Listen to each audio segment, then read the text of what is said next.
ભારત અને પાકિસ્તાનના યુદ્ધની અસર સોના ચાંદીના ભાવમાં વધારો થાય તો ચોક્કસથી ભાવમાં ઉછાળો નોંધાય અને તે ઉછાળો લગભગ સોનાને 1,05,000 સુધી લઈ જઈ શકે. અસર વિશ્વ બજાર ઉપર પડે. હાલ કોઈ ઉતાવળ કરીને સોનું વેચવાની જરૂર નથી, તો આ ભાવ રિવર્સ પણ પાછા 90,000 સુધી આવી શકે છે. લગભગ 1,10,000 1,20,000 ચોક્કસથી આવશે જ.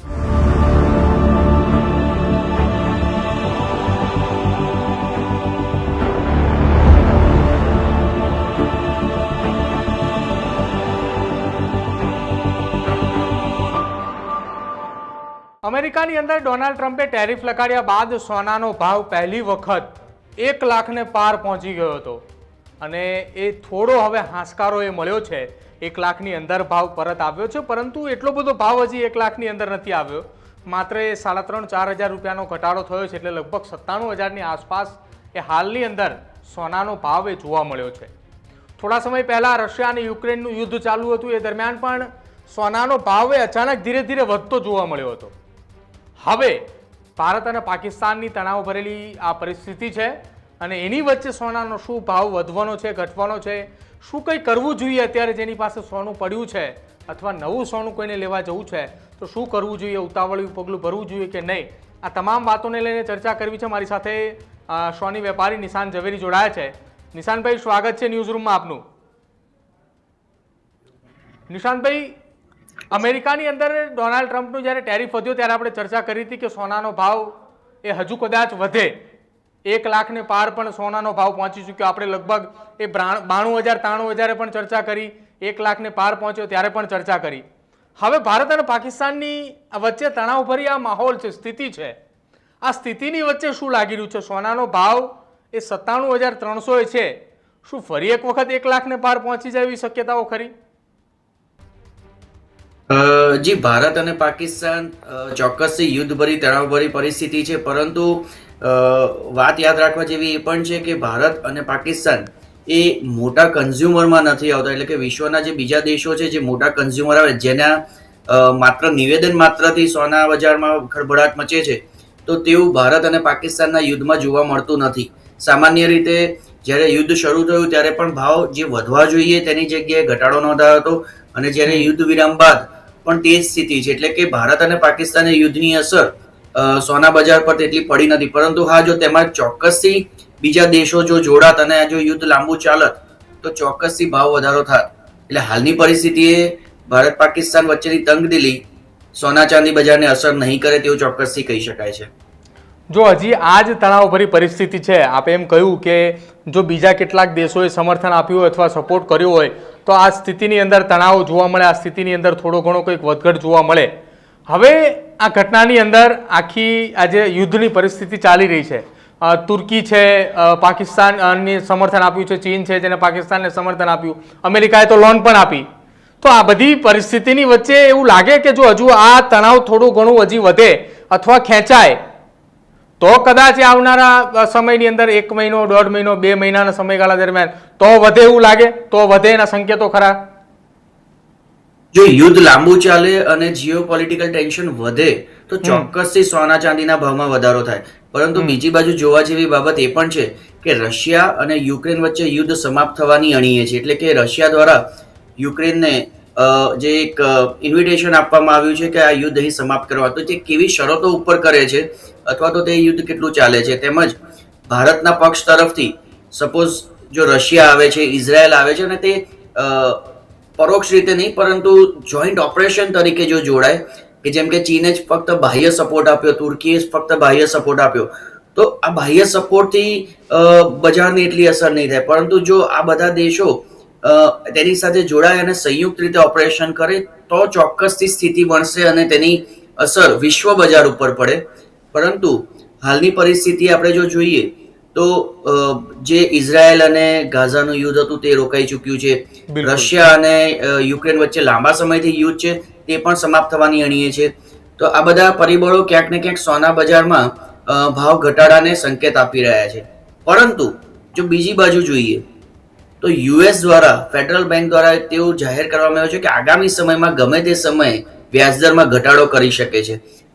જો તેનો વ્યાજદરમાં ઘટાડો થાય તો ચોક્કસથી ભાવમાં ઉછાળો નોંધાય અને તે ઉછાળો લગભગ સોનાને 1,05,000 સુધી લઈ જઈ શકે છે. એટલે આવનારા સમયમાં જો ને તો જેવી પરિસ્થિતિ રહેશે, એટલે એવું કહેવું હાલની પરિસ્થિતિ એ મુશ્કેલ છે કે ભાવ ઘટશે જ કે વધશે જ. આખી એક ઘટનાની અંદર એ પણ ડોનાલ્ડ ટ્રમ્પ જ્યારથી પ્રેસિડેન્ટ બન્યા છે અમેરિકાની અંદર, ત્યારથી એક બાદ એક નીતિઓ લાગુ કરી રહ્યા છે. એ અમેરિકાની અંદર ગેરકાયદેસર વસતા લોકોને તેઓ હકાલપટ્ટી કરી રહ્યા છે. એના કારણે અનેક એવા દેશોની અંદર તંગદિલી ભર્યો જેવો માહોલ પણ ક્યાંક સર્જાયો હતો. ત્યારબાદ એ ટેરિફની નીતિ લાવ્યા. ટેરિફ આવ્યા બાદ સોના ચાંદીના ભાવની અંદર ઉછાળો જોવા મળ્યો, થોડો કે વધારો પણ જોવા મળ્યો. આવું ને આવું જો ડોનાલ્ડ ટ્રમ્પ એ પોતાની રણનીતિ વારંવાર બદલતા રહેશે, નવી લાવતા રહેશે, તો શું આની અસરો એ સોના ચાંદીના ભાવની અંદર પડી શકે? ટેરિફ આવ્યું ત્યારે દુનિયાના મોટા ભાગના દેશોની અંદર શેર બજારોને અસર થઈ હતી અને એ અસરોના કારણે લગભગ 7 કે 8 દિવસની અંદર કેટલાક દેશોના શેર બજાર તો તૂટી પણ પડ્યા હતા. ચોક્કસથી તેની અસર થાય, કારણ કે જ્યારે કોઈ પણ દેશની વેપાર નીતિ બદલાય ત્યારે તેની સાથે જોડાયેલા અન્ય દેશોમાં પણ તે અરાજકતા ફેલાય છે. એટલે કે જો ચીન સાથે ઘર્ષણ થયું તો ચીનનો પણ સમજો કે જે માલ છે તે અન્ય માર્ગે યુએસ દ્વારા જશે, અથવા તો બીજી રીતે કહી શકાય કે જો ટેરિફ વધવાથી માલ જે ત્યાં પહોંચે છે તે મોંઘો થશે. મોંઘો થવાથી ત્યાંની પ્રજા ઉપર જે એક્સ્ટ્રા ભાર પડશે તેને કારણે લોકોની બચત ઘટશે. બચત ઘટશે તો તે સોનામાં નિવેશ ઘટશે. એટલે કે આ બધું એક જે પણ કડી છે તે એકબીજા સાથે જોડાયેલી છે. એટલે ચોક્કસથી ટેરિફ વોર માટે જ્યાં સુધી સ્પષ્ટતા ન આવે ત્યાં સુધી આ વોલેટિલિટી જળવાઈ રહેશે. પાછલા કેટલાક દિવસોમાં એવું પણ સાંભળ્યું છે કે યુએસ અને ચીન વચ્ચે જે ટ્રેડ વોર ચાલી રહ્યું છે તેમાં પણ ક્યાંક ને ક્યાંક સમજૂતીની શક્યતાઓ દેખાઈ રહી છે. એટલે કે જો તે પણ સમજૂતી થઈ જાય તો ભાવ ચોક્કસથી નીચે આવી શકે ફરી એક વખત. અને ગત સપ્તાહે જ ક્રિપ્ટોકરન્સી માટે યુએસએ ખૂબ મહત્વનો નિર્ણય લીધો, જેને કારણે ક્રિપ્ટોકરન્સીમાં લગભગ 27% જેટલો ઉછાળો નોંધાયો.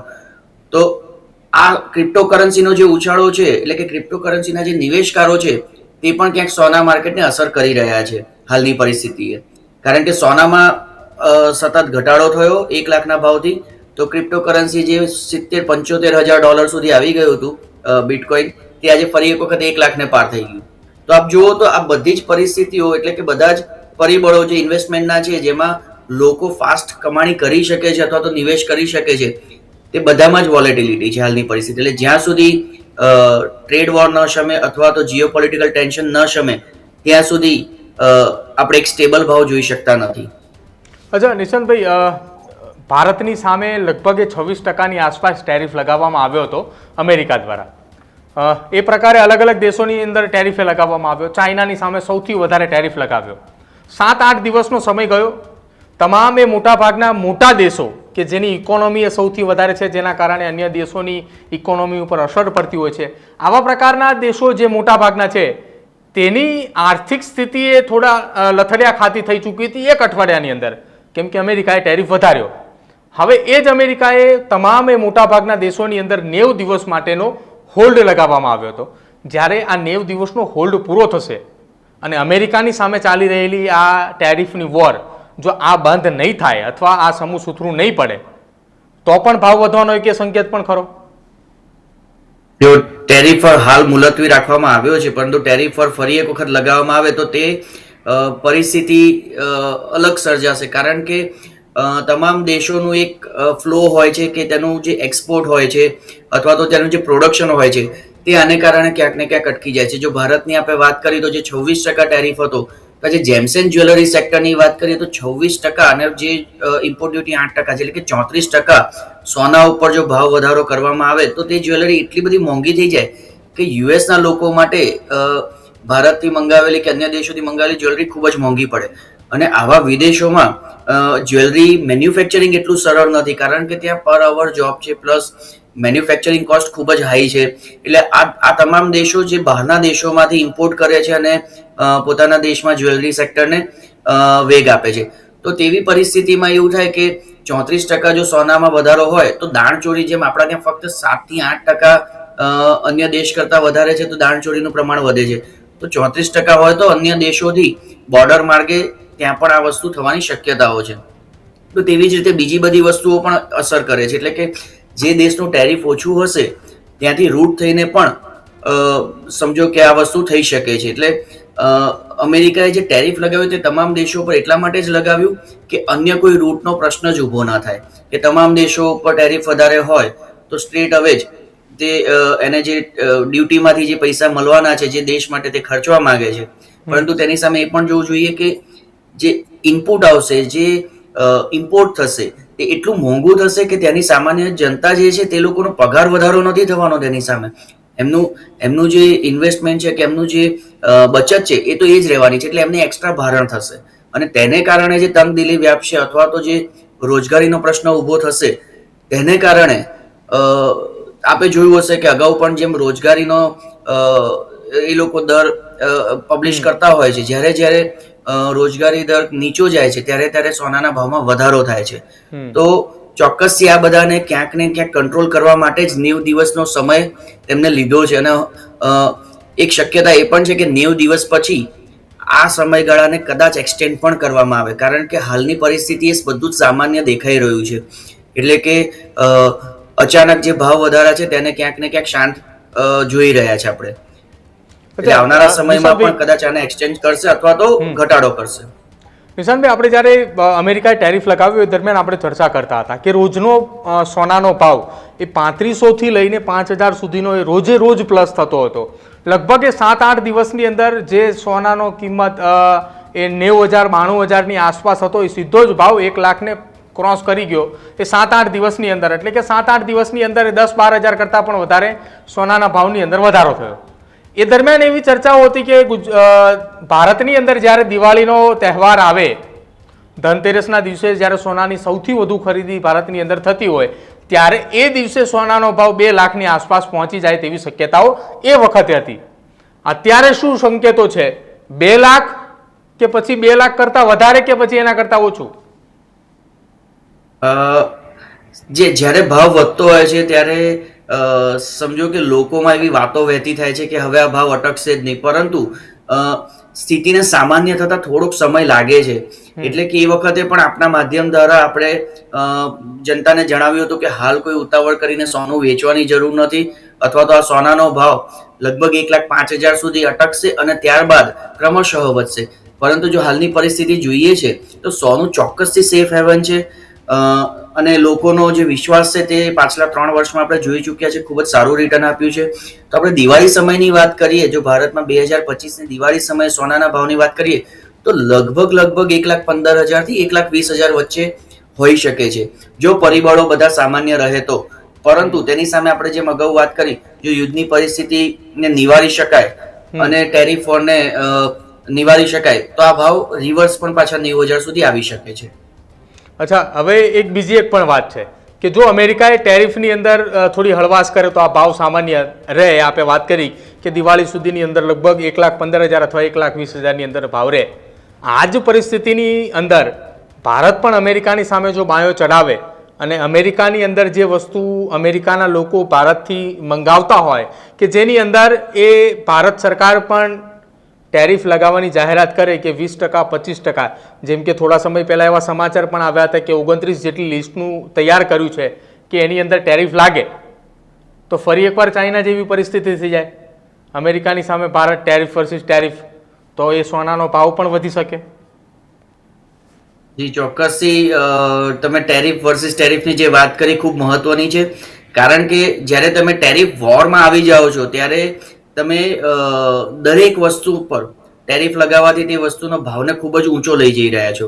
અને ભારત મુખ્યત્વે નિકાસકાર દેશ છે, એટલે કે ભારતમાંથી જીવન જરૂરિયાતની સામાન્ય વસ્તુઓ નિકાસ થાય છે. એટલે જો ભારત ટેરિફ લગાવે તો અમેરિકાથી આવતી વસ્તુ અથવા તો અમેરિકાની વસ્તુ વાપરનાર વર્ગ આપણા ત્યાં ઘણો મર્યાદિત છે. જે ઉચ્ચ વર્ગ કહેવાય તેવા લોકો જ તેને અફોર્ડ કરી શકે, કારણ કે ભારતમાં પણ ઘણી બધી વસ્તુનું ઉત્પાદન થાય છે અને તે સામાન્ય ભાવે મળે છે. પરંતુ તેની સામે અમેરિકાની જો વાત કરીએ તો તેને સૌથી વધુ અસર થાય, કારણ કે તે મુખ્યત્વે ઇમ્પોર્ટ કરતો દેશ છે, એટલે આયાત કરતો દેશ છે. તેની તમામ વસ્તુઓ ચાઇના, ભારત, યુરોપિયન દેશોથી આવે છે. આજે એમ કહીએ કે એક ચપ્પલ જેવી સામાન્ય વસ્તુ પણ અમેરિકા પોતાના ત્યાં નથી બનાવતો, જે બહારથી આયાત કરે છે. તો સૌથી વધુ અસર અમેરિકાના નાગરિકોને પડશે, નહીં કે ભારતના નાગરિકોને. પણ જે વેપારને અસર થશે, એટલે કે ચોક્કસથી ભારતીય વેપારીઓ જે નિકાસકાર છે તે લોકોને ચોક્કસથી અસર થશે, કારણ કે ત્યાં ડ્યુટી વધવાથી એમનો જે નિકાસ છે એ ક્યાંક ને ક્યાંક અટકશે. એટલે કે ભારતમાં પણ રૂપિયો અટકશે અને જે રૂપિયાનું જે પરિવહન છે એ ઇકોનોમીમાં ક્યાંક ને ક્યાંક ચોક્કસથી અટકી જશે, જેને પગલે ભારતમાં પણ કદાચ મંદીની શક્યતાઓ જોઈ શકાય જો ટેરિફ વોર લાંબુ ચાલે તો. અચ્છા, તો આ ટેરિફ વોર જેટલું લાંબુ ચાલે એટલું એ બંને દેશોના લોકો, જે સામાન્ય નાગરિકો છે, એને સૌથી વધુ નુકસાન થાય એવી શક્યતાઓ છે. નિશાંતભાઈ, આ તમામની વચ્ચે જો સ્થિતિ સમતલ રહે, ન કોઈ યુદ્ધ થાય, ન કોઈ ટેરિફની વોર થાય, એકદમ સામાન્ય દિવસો જેમ પહેલા પ્રમાણે હતા એ પ્રમાણે સામાન્ય દિવસો આવતા રહે, તો આ ભાવ એ પહેલાની જેમ એ પરત એ ધીરે ધીરે નીચો આવી અને લગભગ એ 90,000ની આસપાસ પાછો આવે, કે હવે 90,000 સુધી ભાવ આવવાની કોઈ શક્યતા નહીવત છે? હવે ભાવ જે કંઈ પણ થવાનો છે એ કદાચ 1,000-1,500 ઘટે, તેની સામે 3,000-4,000 વધી પણ શકે. જો ભાવ વધારો જે કારણે થયો છે તેમાં ટ્રેડ વોર, જીઓપોલિટિકલ ટેન્શન, આ બધા મુખ્ય મુદ્દાઓ છે. જો તે બધું ક્રમશઃ સામાન્ય સ્થિતિમાં થાય છે તો વિશ્વના દરેક દેશો તેમના કલ્યાણ માટે જે પણ કંઈ પગલાં ભરે છે, એટલે કે તેમાં તે લોકોનું રિઝર્વ ગોલ્ડ તે કદાચ ક્યાંક ને ક્યાંક માર્કેટમાં આવશે. એટલે કે યુક્રેન જો અહીંયા યુદ્ધ વિરામ કરે છે તો યુક્રેનની પરિસ્થિતિ પાછલા 2-3 વર્ષોમાં એવી થઈ છે કે તે લોકોને આખું કન્ટ્રી નવી રીતે ડેવલપ કરવું પડશે, જેના માટે ફંડની જરૂર પડશે. અને યુક્રેન જોડે ખૂબ જ મોટી માત્રામાં ગોલ્ડ રિઝર્વ છે, તો કદાચ એવું પણ બને કે આવી કન્ટ્રી એનું થોડું ગોલ્ડ રિઝર્વ સેન્ટ્રલ બેંકને વેચે અને એવી પરિસ્થિતિમાં સોનાના ભાવમાં ખૂબ જ મોટો નોંધપાત્ર ઘટાડો આવી શકે. એટલે કે ભાવ સ્થિતિ હોય તો ફરી એક વખત 89 થી 90,000 ચોક્કસથી જોઈ શકીએ છીએ. પરંતુ સેફ હેવન હોવાના કારણે જો ભાવ ઘટશે તો નિવેશકારો આ ભાવે પોતે સોનું ખરીદશે. એટલે કે ચાઇના પણ લાસ્ટ યર 2200 ટન સોનું ખરીદી ચૂક્યું છે અને આગામી સમયમાં પણ સોનું ખરીદતું રહેશે. તેની સામે આપણે આપના માધ્યમ દ્વારા અગાઉ પણ જણાવ્યું હતું કે વિશ્વની જેટલી માઇનિંગ કંપનીઝ છે તે લોકોનું ઉત્પાદન મર્યાદિત થતું જાય છે. ઘાના જેવા દેશો એમનું સોનું બહાર નહીં મોકલે. એટલે આ બધી પરિસ્થિતિમાં સોનાની ક્યાંક ને ક્યાંક અછત ચોક્કસથી વર્તાશે, જેને પગલે સોનામાં જે ઘટાડો થવો જોઈએ તે નહીં થાય, પણ આવનારા સમયમાં જો એની માંગ વધશે તો ક્રમશઃ તે વધતો પણ જશે. એટલે એક વખત આપણે સોનાનો ભાવ 89-90,000 જોઈ શકીએ, પરંતુ લોંગ ટર્મમાં તો સોનું લગભગ 1,10,000, 1,20,000 ચોક્કસથી આવશે જ. બિલકુલ. તો નિશાંતભાઈ પાસેથી આપણે જાણ્યું. નિશાંતભાઈ, અમારા દર્શકો સુધી આ સોનાની તમામ એ વિગત, સોનાના ભાવ કે જે દર્શકોએ રાહ જોઈને બેઠા હતા કે આ યુદ્ધની પરિસ્થિતિ છે, આ પરિસ્થિતિ એ પૂર્ણ થાય ત્યારબાદ સોનાનો ભાવ શું ખરેખર એ ફરી એક વખત લગભગ એ 75-60,000 અથવા તો 80,000ની આસપાસ ભાવ પહોંચી શકે એવી શક્યતાઓ વ્યક્ત કરતા હતા તમામ લોકો, કે ભારત અને પાકિસ્તાનનું યુદ્ધ વિરામ થાય ત્યારબાદ સોનાના ભાવ ઘટે, કેમ કે અમેરિકાની એ ટેરિફ વોર હતી, એ ટેરિફ વોર પૂરી થઈ ચૂકી છે. પરંતુ હવે સોનાનો ભાવ જે ઘટવાની વાત કરી રહ્યા હતા એ ભાવ હવે ઘટવાનો તો ખૂબ ઓછા ચાન્સીસ છે, પરંતુ આવનારા સમયમાં દિવાળી સુધી જો વાત કરવામાં આવે તો આ જ પ્રકારનું જો બધું સમૂહ સૂત્રું રહ્યું, ટેરિફ પણ એની જગ્યાએ રહેશે, ભારત પાકિસ્તાનનું યુદ્ધ પણ એમને રહેશે, તો કદાચ એ સોનાનો ભાવ 1,15,000થી લઈ 1,20,000ની આસપાસ રહે. હવે જો આ તમામની વચ્ચે કોઈ ઉપર નીચે પ્લસ માઇનસ થાય, ટેરિફ આવે અથવા તો ભારત પાકિસ્તાનનું યુદ્ધ આગળ પાછળ થાય, તો કદાચ આ ભાવમાં વધારો પણ થાય એવી શક્યતાઓ દેખાઈ રહી છે. આભાર નિશાંતભાઈ, અમારા સાથે જોડાવા બદલ અને અમારા દર્શકો સુધી માહિતી પહોંચાડવા બદલ. આપનું શું માનવું છે સોના ચાંદીના ભાવની આ ચર્ચાને લઈ, અને ખાસ શું લાગી રહ્યું છે તમને? શું ખરેખર સોનું એ 1.5 લાખે પહોંચશે કે પછી અત્યારે જે ચર્ચા થઈ એ પ્રમાણે 1,15,000થી 1,20,000 સુધી? જરૂરથી અમારા કમેન્ટ સેક્શનમાં જણાવજો. જોતા રહેજો ન્યૂઝરૂમ. નમસ્કાર.